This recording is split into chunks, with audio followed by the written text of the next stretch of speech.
समय बलवान है और इसी बलवान को धरती पर अवतरित होने वाले भगवान श्री राम, कृष्ण, बुद्ध जैसी महान विभूतियों ने एक नया आकार और नई दिशा दी थी। और उन्हीं पद चिन्हों पर चलते हुए आज भी भारत की धरा पर कई संत हैं। उनमें से एक संत है आचार्य प्रसन्न सागर जी महाराज। मैं उन्हें नमस्ते करते हुए कुछ सवाल, कुछ ऐसे प्रश्न जो आम जन के अंदर, क्योंकि अगर विश्व को देखते हैं तो जो हालात बने हुए हैं, सबसे पहले बात कर लेते हैं ईरान युद्ध की, क्योंकि जो गुरुदेव वहां धमाके हो रहे हैं, इजराइल और अमेरिका मिलकर जो कुछ कर रहे हैं, मैं तो इसको तांडव ही कहूंगा, मानव जाति के लिए खतरा बने हुए हैं। ऐसे में क्या संदेश रहेगा आपका? स्थितियां प्रतिकूल हैं और निश्चित पूरा विश्व जूझ रहा है। ये लड़ाई आपस की नहीं है, ये अहंकार की लड़ाई है, बिन हाथ पैर की लड़ाई है। इस युद्ध के डीप में जाएं तो अंदर कोई मुद्दा विवाद का है ही नहीं, सिर्फ विवाद है अहंकार का, मैं और मैं। तो जहां अहंकार होगा वहां घर भी नरक बन जाता है।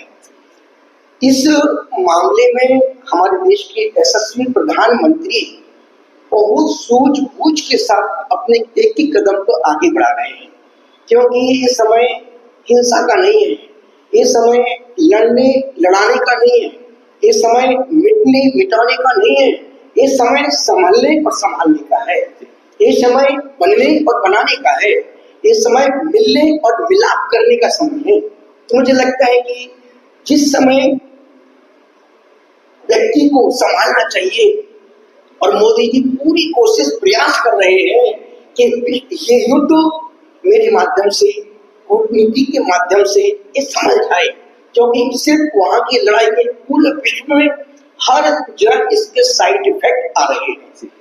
सपोज यदि कुछ दिन और चला तो विकृतियां, आदमी की मना स्थिति बहुत डिस्टर्ब हो जाएगी। तो मुझे लगता है कि इस अहिंसा प्रधान देश में, जिस भूमि पर राम का जन्म हुआ हो, हनुमान जी पैदा हुए हो, कृष्ण भगवान ने अवतार लिया हो, और महावीर की अहिंसा का ये देश, जहां जियो और जीने दो, खाओ और खाने दो, रहो और रहने दो, तुम भी सुख से जियो और मैं भी सुख से जीऊं, उस देश में सुख शांति समृद्धि अध्यात्म के माध्यम से, सद्भाव मैत्री के माध्यम से, प्रेम के माध्यम से ही ये समाधान हो सकता है।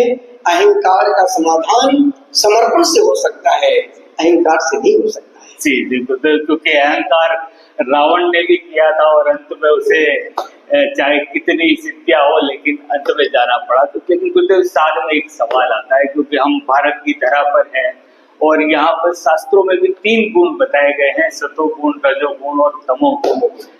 आमतौर पर आदमी को देखा गया है सतोगुण तो आप जैसे संतों के पास रह गया है, लेकिन रजोगुण हावी होता जा रहा है और वही रजोगुण तम में यानी कि अंधेरे में हमारे को ले जा रहा है। ऐसे में जो युवा पीढ़ी हमारे इस देश की, जो 35 साल तक के युवा है, उसमें से 60% युवा मानसिक अवसाद का शिकार हो रहे हैं। उन्हें रोकने के लिए गुरुदेव, आपका अति सामयिक प्रश्न है, ज्वलंत प्रश्न है।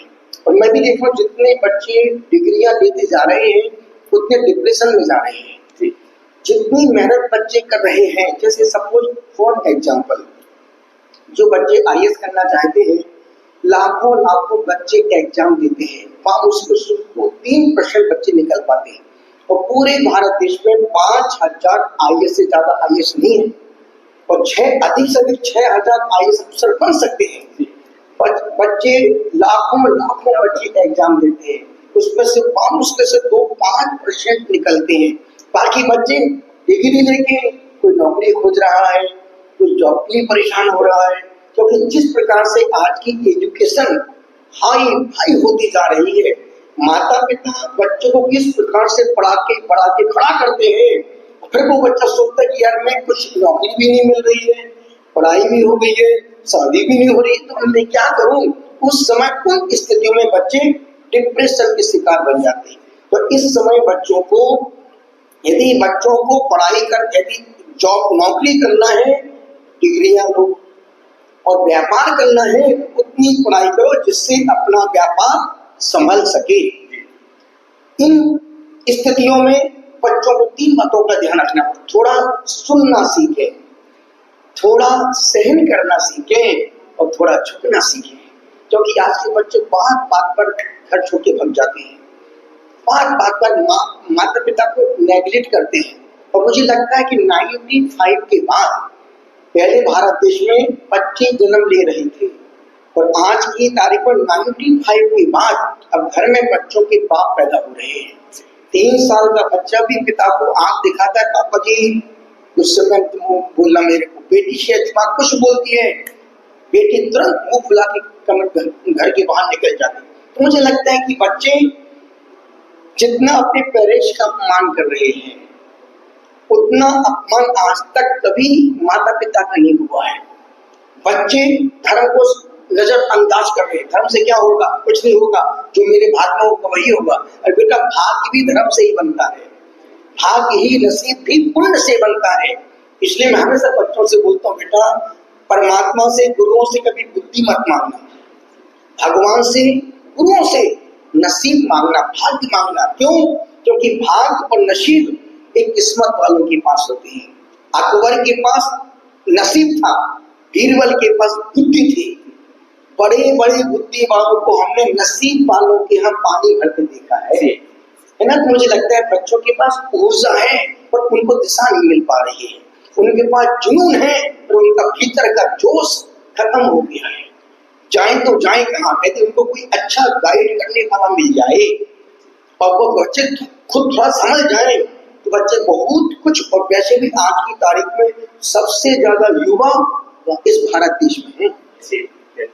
गुरुदेव बिल्कुल सही बात है कि सबसे ज्यादा युवा इस भारत देश में है, लेकिन जिस क्षेत्र में हम लोग बैठे हुए हैं वहाँ के युवा की बात करता हूँ तो वो वायु बन चुका है, पथभ्रष्ट हो चुका है। कभी हाथों में पत्थर नजर आते हैं, कभी वो पत्थर गाड़ियों पे फेंकते हैं, कभी किसी का खून कर देते हैं। तो इस परिस्थितियों में, क्योंकि मार्गदर्शन तो आप ही दे सकते हैं, लेकिन जहाँ तक आपने धर्म की बात करी है, क्योंकि जो धर्म गुरुओं का आजकल आचरण हो गया है, तो कहीं ना कहीं सवाल या निशान वहां लग रहे। तो ये युवाओं को, क्योंकि अच्छी चीज तो बहुत समय लेती है लेकिन बुराई बहुत जल्दी पनप जाती है, तो धर्म के ऊपर भी जो सवाल या निशान लग रहे हैं, या मैं तो ये कहूँगा कि कुछ लोगों ने जो आवरण पहन रखा है अपनी, मैं उनको दुकानें मानता हूँ। तो ऐसे में युवा पीढ़ी का कहीं ना कहीं गुरुदेव, क्योंकि चरित्र सबसे बड़ी चीज है वो आप लोगों के पास है, लेकिन बाकी के पास तो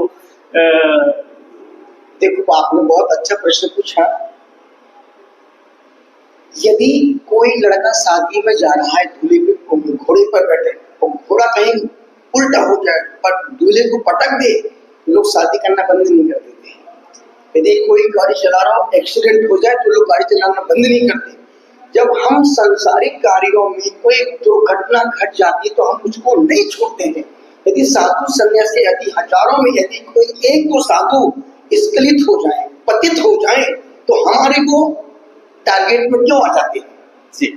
जो हमारे पास हजारों अच्छे साधु हैं, हम उनको क्यों नहीं अपना टारगेट बना? अरे यार उनका राम को देखो, कृष्ण को देखो, बुद्ध को देखो, नानक को देखो, जीसस को देखो, महावीर को देखो। तो हम यदि हमारे मन में आदर्शों के प्रति सम्मान होगा तो हमारे लक्ष्य जीवन में आदर्श राम ही बनेंगे, रावण नहीं बनेंगे। और आज की तारीख में मैं कहती अपने घर में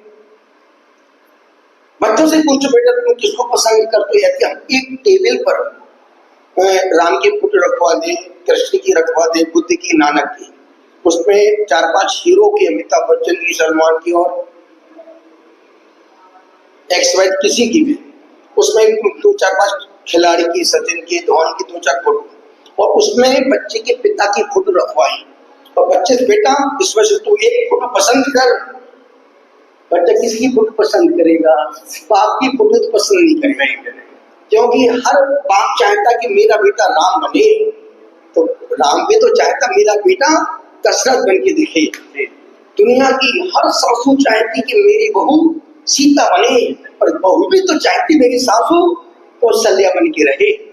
तो मुझे लगता है कि ये विकृतियां तब हावी होती हैं जब हमारे भीतर फॉल्ट होता है, जब हमारी कमजोरियां होती हैं तो हमें फिर अच्छी चीज में भी बुराई दिखती है, और जब हम अच्छे होते हैं तो हम बुराइयों से अच्छाई निकाल लेते हैं। और मैं हमेशा बोलता हूँ, पहले मैं वहां देखता था जहां फूल खिले होते थे, पहले मैं वहां देखता था जहां फूल खिले होते थे, अब मैं जहां देखता हूँ वहीं फूल खिले मिलते हैं।